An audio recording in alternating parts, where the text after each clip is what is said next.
നിങ്ങളെ വീട്ടിൽ നിന്ന് ഒരു പെൺകുട്ടി ജീൻസും ടൈറ്റ് ജീൻസും ഷോർട്ട് ടോപ്പ് ഇട്ടിട്ട് നാളെ ഇസ്ലാമിന്റേതല്ലാത്ത എന്താണ് ഇസ്ലാം വളരെ വ്യക്തമാണ്. യാ അയ്യുഹൻ നബിയ്യു ഖുൽ അസ്വാജിക വബനാതിക വനിസാഇൽ മുഅ്മിനീന യുദ്നീന അലൈഹിന്ന മിൻ ജലാബിബിന. ഇപ്പോൾ റോട്ടിൽ ഇറങ്ങിയാൽ സംഘടന സഹോദരങ്ങളെ മുഴുവൻ പെൺകുട്ടികളും പാന്റും കുപ്പായം, മുഴുവൻ പെൺകുട്ടികളും മുസ്ലിങ്ങളായ മുഴുവൻ പെൺകുട്ടികളും വളരെ ന്യൂനപക്ഷം മാത്രമാണ് യഥാർത്ഥ ഹിജാബ് ഇടുന്നത്. വളരെ സങ്കടകരമായ അവസ്ഥ.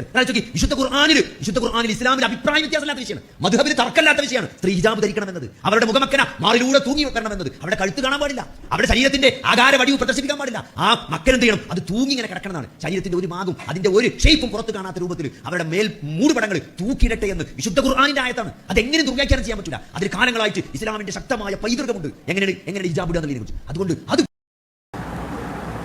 ഞാൻ മലപ്പുറം ജില്ലയിൽ ജീവിക്കുന്ന ഒരു വ്യക്തിയാണ്. മലപ്പുറം ജില്ലയിൽ ജനിച്ചു വളർന്ന് മുസ്ലിങ്ങളായ വ്യക്തികളുടെ ഒരു ഭൂരിപക്ഷ പ്രദേശത്ത് ജീവിക്കുന്ന ഒരു വ്യക്തിയാണ് ഞാൻ.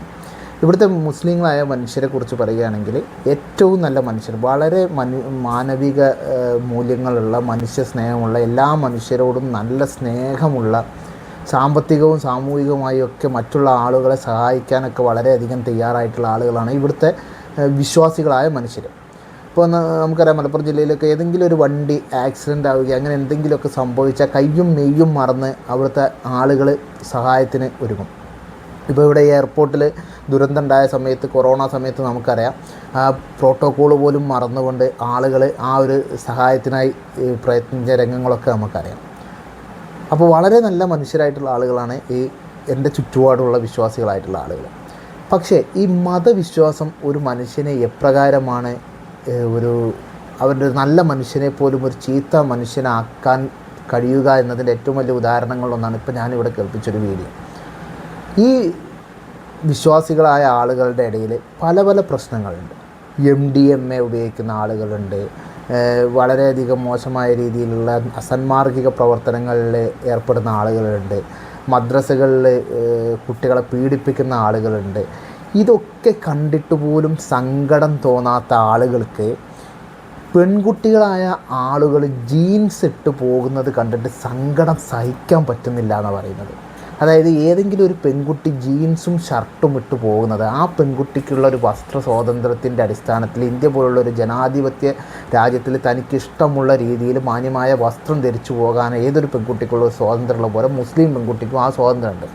ആ പെൺകുട്ടി ആ സ്വാതന്ത്ര്യത്തിൻ്റെ അടിസ്ഥാനത്തിൽ ജീൻസും ഷർട്ടും ഇട്ട് പോകുന്നത് കണ്ടിട്ടാണ് ഇദ്ദേഹത്തിന് ഏറ്റവും കൂടുതൽ സങ്കടം സഹിക്കാൻ വയ്യാതെ രാത്രി ഉറങ്ങാൻ കഴിയാത്തത്. ഇതാണ് ഒരു മതവിശ്വാസിക്ക് അയാളുടെ മതവിശ്വാസം അയാളുടെ തലച്ചോറിനെ ബാധിച്ചിട്ട് എപ്രകാരമാണ് ഒരു സമൂഹത്തിലൊരു പ്രശ്നമായി തീരുന്നത് എന്നുള്ളതിൻ്റെ ഏറ്റവും വലിയ ഒരു ഉദാഹരണമാണ്. സമൂഹത്തിൽ എന്തൊക്കെ പ്രശ്നങ്ങൾ, പട്ടിണി കിടക്കുന്ന ആളുകൾ, അതുപോലെ മയക്കുമരുന്നും MDMA ഒക്കെ ഉപയോഗിച്ചിട്ട് സ്വന്തം മാതാപിതാക്കളെ തച്ചു കൊല്ലുന്ന ആളുകളുള്ള സമൂഹം, വിദ്യാഭ്യാസം വേണ്ട രീതിയിൽ കിട്ടാത്ത കുട്ടികൾ, ഒരു നേരം ഭക്ഷണം കഴിക്കാൻ കഴിയാത്ത കുട്ടികളൊക്കെ ഉള്ളൊരു സമൂഹത്തിൽ അതൊന്നും കണ്ട് സങ്കടം വരാത്ത, അല്ലെങ്കിൽ അതൊക്കെ കണ്ട് സങ്കടം വരുന്നുണ്ടാവും ചിലപ്പോൾ, പക്ഷെ അതിനേക്കാൾ വലിയ സങ്കടമാണ് മുസ്ലിം പെൺകുട്ടികൾ ജീൻസ് ഇട്ട് പുറത്തു പോകുന്നത്. ഇത്തരത്തിലൊരു മനുഷ്യൻ്റെ ചിന്താഗതിയെ മലീമസമാക്കാൻ കഴിയുന്ന പ്രത്യയശാസ്ത്രങ്ങളാണ് ഈ മതങ്ങൾ മുഴുവൻ ഉള്ളത്. അതുകൊണ്ടാണ് നമ്മൾ മതങ്ങളെ എതിർക്കുന്നത്. എന്തുകൊണ്ടാണ് നിങ്ങൾ മതങ്ങളെ എതിർക്കുന്നത് എന്ന് എപ്പോഴും ചോദിക്കാറുണ്ട് ആളുകൾ. എന്തുകൊണ്ട് മതങ്ങളെ? ഇത്തരത്തിലുള്ള മനുഷ്യൻ്റെ സ്വാതന്ത്ര്യത്തെ, മനുഷ്യൻ്റെ വസ്ത്ര സ്വാതന്ത്ര്യത്തെ, മനുഷ്യൻ്റെ ഭക്ഷണ സ്വാതന്ത്ര്യത്തെ, അവൻ എന്ത് കഴിക്കണമെന്ന് തീരുമാനിക്കുന്ന ആളുകൾ, മനുഷ്യൻ എന്ത് വസ്ത്രം ഇടണം, പ്രത്യേകിച്ച് സ്ത്രീകളുടെ സ്വാതന്ത്ര്യത്തിന് ചങ്ങലിടുന്ന സ്ത്രീകളുടെ ശവക്കുഴികളാണ് ഈ പുരുഷന്മാർ സൃഷ്ടിച്ച എല്ലാ മതങ്ങളും.